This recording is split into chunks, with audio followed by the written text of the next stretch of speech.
Ya, pemirsa Tegar TV dimanapun Anda berada, kita lanjutkan dialog spesial kita bersama Kepala Man 1 Bandar Lampung, Bapak Lukman Hakim SPD MM. Banyak hal yang sudah disampaikan Bapak Kepala Lukman Hakim terkait prestasi yang diemban atau yang diraih oleh Man 1 Bandar Lampung, baik tingkat KSM maupun Olimpiade KSN yang dilakukan oleh Kementerian Pendidikan. Saat ini kita akan bahas ini karena begitu banyak, termasuk Madrasah Fest tadi prestasinya. Ini soal suasana akademik, suasana di kegiatan-kegiatan sekolah ini. Silakan Pak Kepala. Situasi belajar di Man 1 Bandar Lampung walaupun padat karena Betul. anak harus masuk di madrasah ini pukul 7 sudah di dalam, kemudian berakhir nanti setelah sholat asar berjamaah, doa bersama, kemudian anak-anak dipersilakan bisa kembali ke rumah orang tuanya masing-masing, dan kecuali yang boarding kembali ke asrama ya.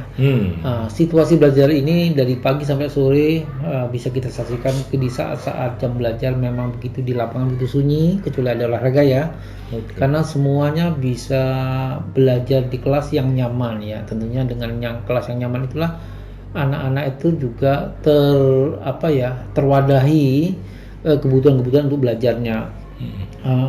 Sebagaimana yang sudah kita upayakan, anak-anak di Man 1 Bandar Lampung ini di awal-awal masuk itu di 2 bulan pertama kita buka kemampuan literasinya dengan penguasaan bahasa asing. Ini adalah bahasa Inggris. Nah, bahasa Inggris ini bukan berarti mendowngrade guru kita, tidak. Artinya kalau kita makan dibilang suplemen lah. Makanan tambahan supaya berenergi.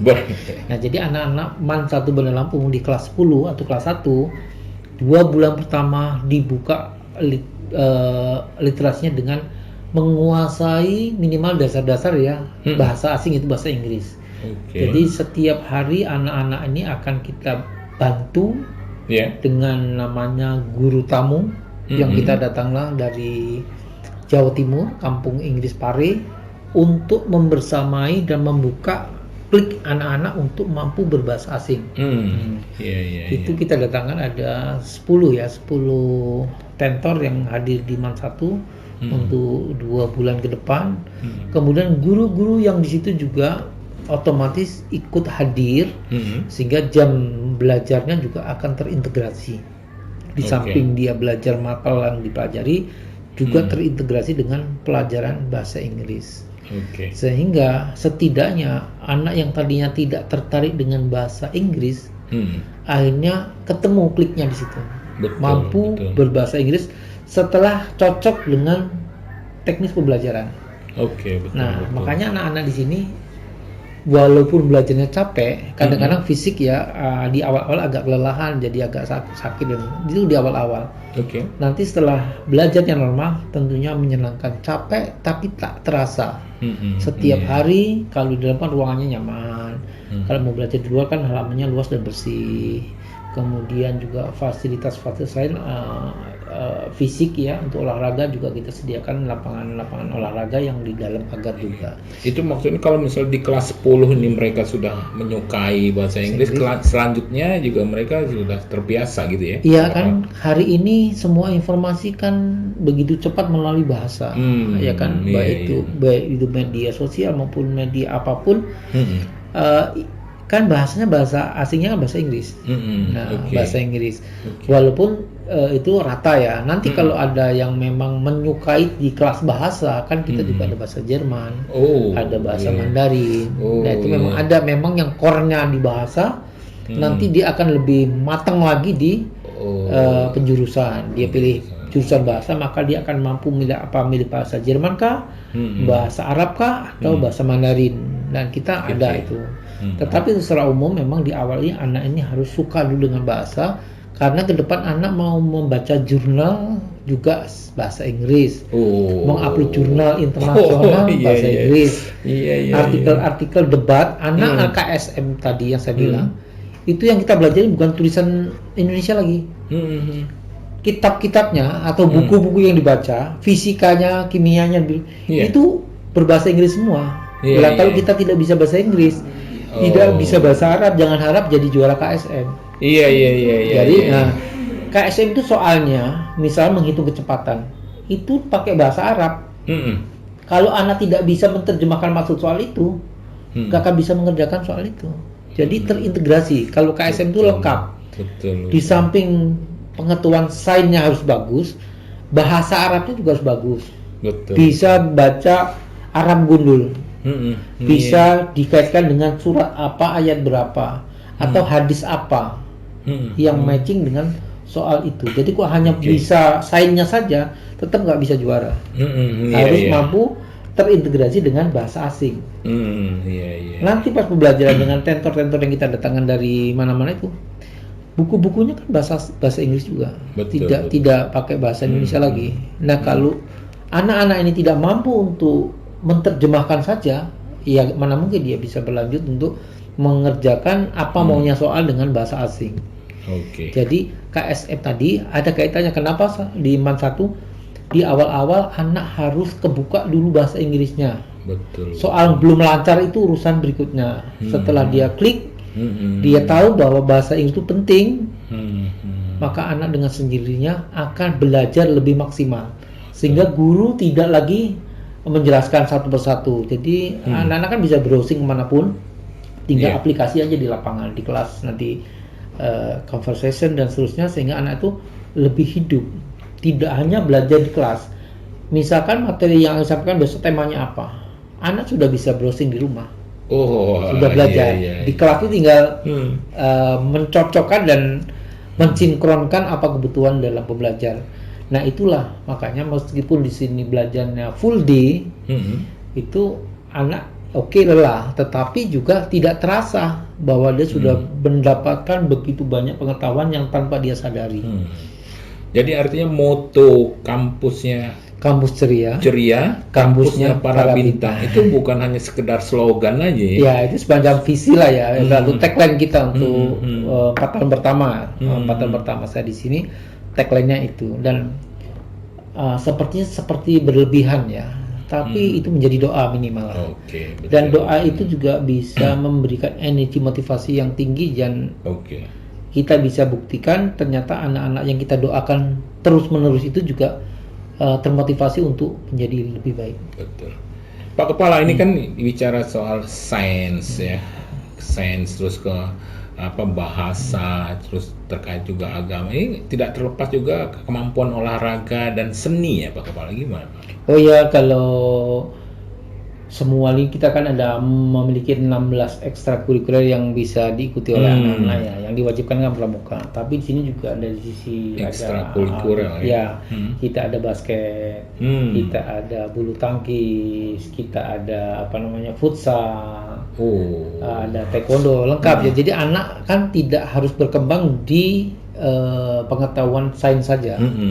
Ada anak kita yang jagonya seni, yang muncul di seni, seni terutama seni daerah ya. Kita menguasai juga berbagai macam model tari Lampung gitu ya, yang bisa kita aplikasikan. Anak-anak yang memang hobinya di seni pun juga di dunia olahraga kita juga selalu hadir di sana ya, sehingga anak-anak yang core-nya di basket misalnya, dari awal dia sudah milih basket.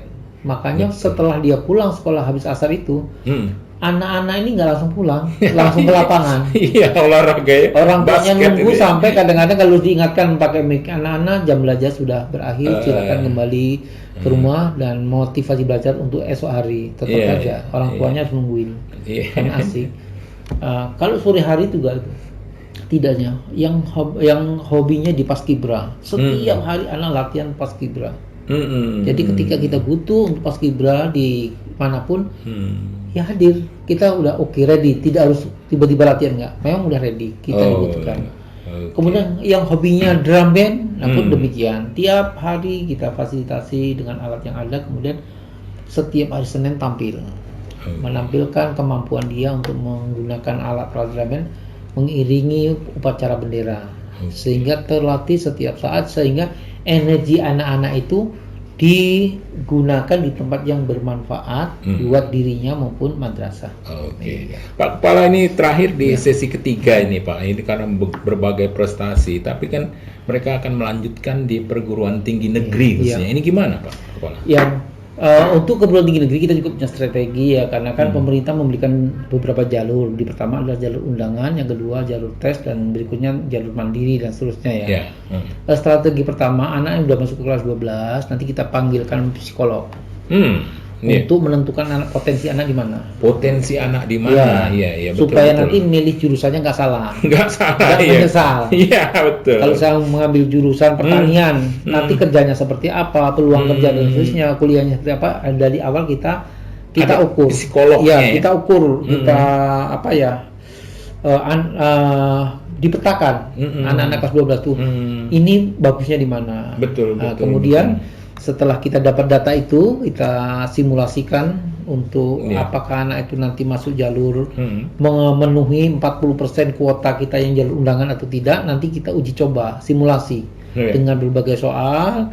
Nah, setelah terpetakan itu, baru nanti begitu ada jalur undangan sudah dikeluar, maka kita konsultasi lagi, simulasi lagi sampai beberapa kali baru clear. Anak ini cocoknya di sini. Tingkat persaingannya juga kita atur. Jangan semua mengambil jurusan yang sama misalnya, supaya tidak bersaing sesama teman.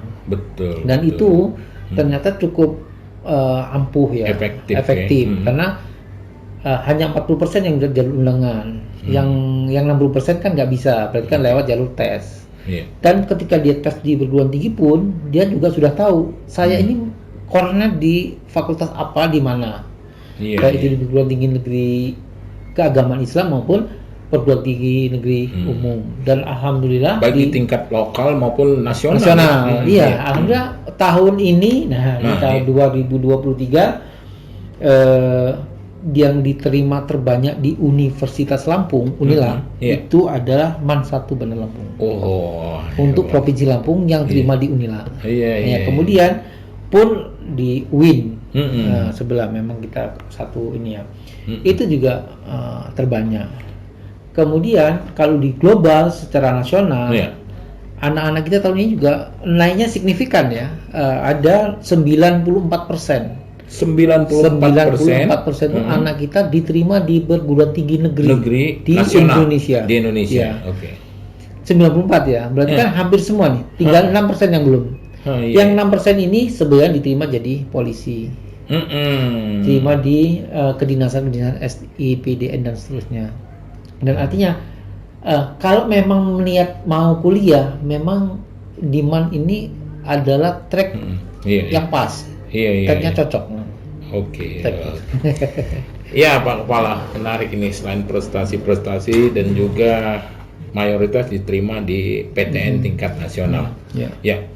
Pemirsa Tegar TV, dialog spesial kita sudah berada pada penghujung sesi ketiga. Kita akan lanjutkan dialog spesial kita pada sesi selanjutnya. Jangan kemana-mana pemirsa, tetap di Tegar TV.